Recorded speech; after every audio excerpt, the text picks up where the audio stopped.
In 1993, our father created the Ultimate Fighting Championship to prove the effectiveness of Gracie Jiu-Jitsu to the world. And now that every professional fighter has added it to their arsenal, we want to break down precisely how they're using it so you can add it to yours. Let's talk about Fedor's fight. Fabricio's fight. Let's talk about that. True story. Listen, the fight was so quick, we want you to check it out before we break it down.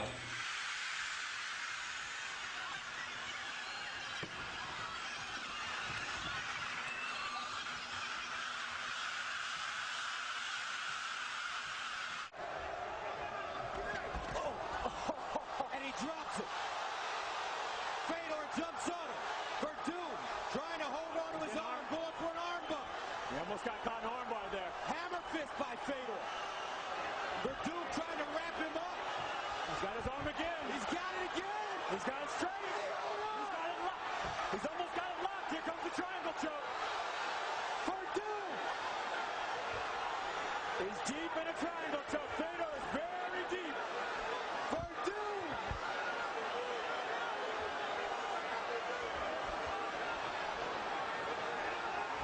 It looks like he was going to tap there. He's got his arm straight. Oh, He's tapping. He's tapping. Fedor losing for the first time. So here's what happened.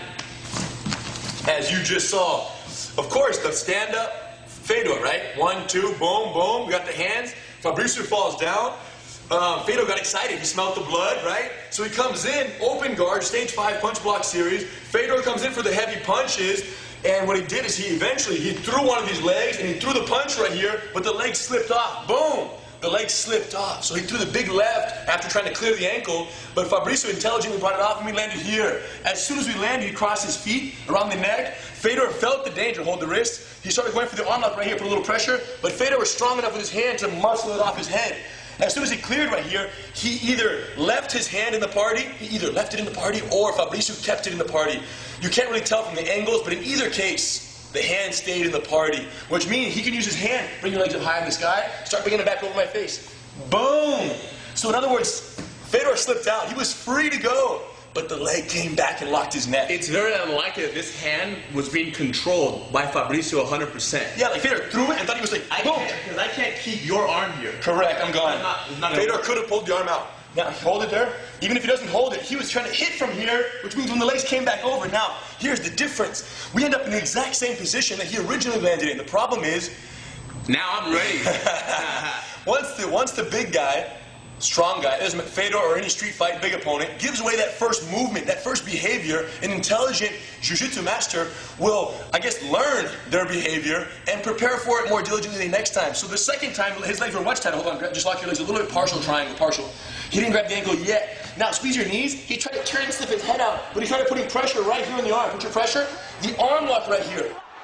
Well, here's the deal. In order for me to slip my head out, loosen up a little, I need to slip my head and my arm out, more or less. It all has to kind of slip out. The problem is, in slipping my head out, my elbow comes closer to the hips, and it makes it more prone to being broken. So Fabricio very intelligently put pressure here, causing Fedor to come back in the triangle a little bit. And that's when he locked it up over there. Boom! From a partial to a full lockup. Now, if you can't tell by the color of my face, I'm feeling the pressure already. So the clock starts ticking for Fedor at this point. Okay? And he's trying to muscle and turn and muscle and turn. And then before you know it, the arm pressure started right here. And Fedor's chin was really tucked, very tucked, which means the arm lock was very devastating because it was closer to Fabricio's hips. Man.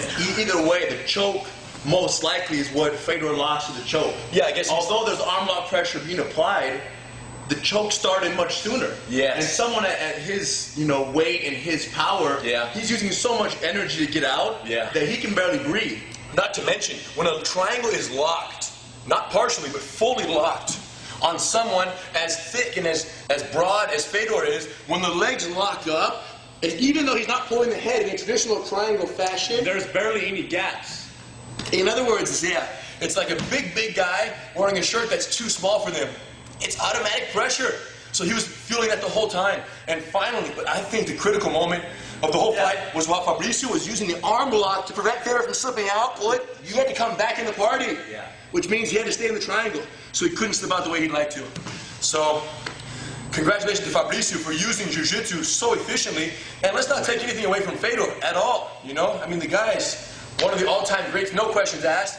And it shouldn't take anything away from him at all. It just shows the power of jiu-jitsu, this art that you slip for 1 second and you're done. Yeah, you can't underestimate him though.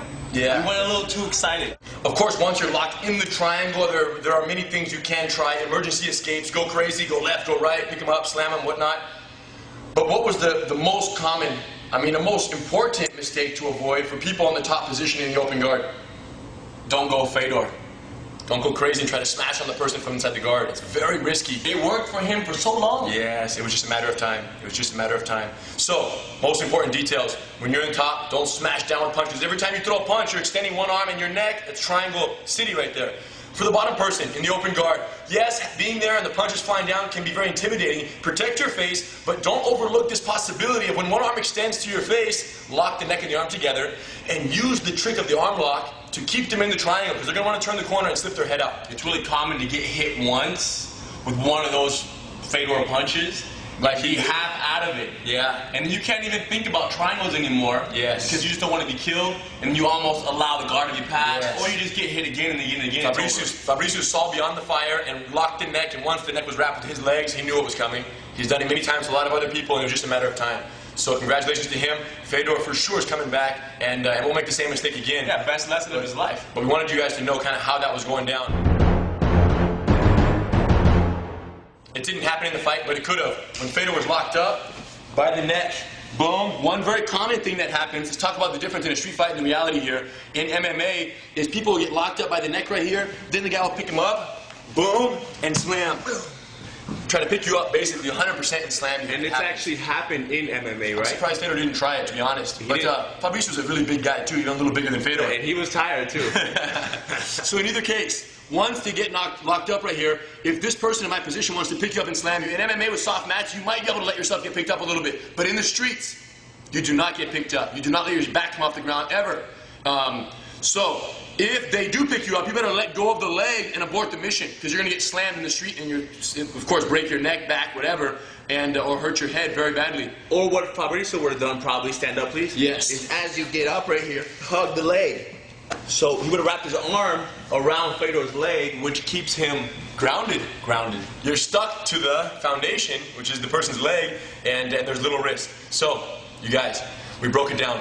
Fedor versus Fabricio. To hear us break down the rest of this incredible martial arts, self-defense system, and way of life, GracieUniversity.com. We'll see you there.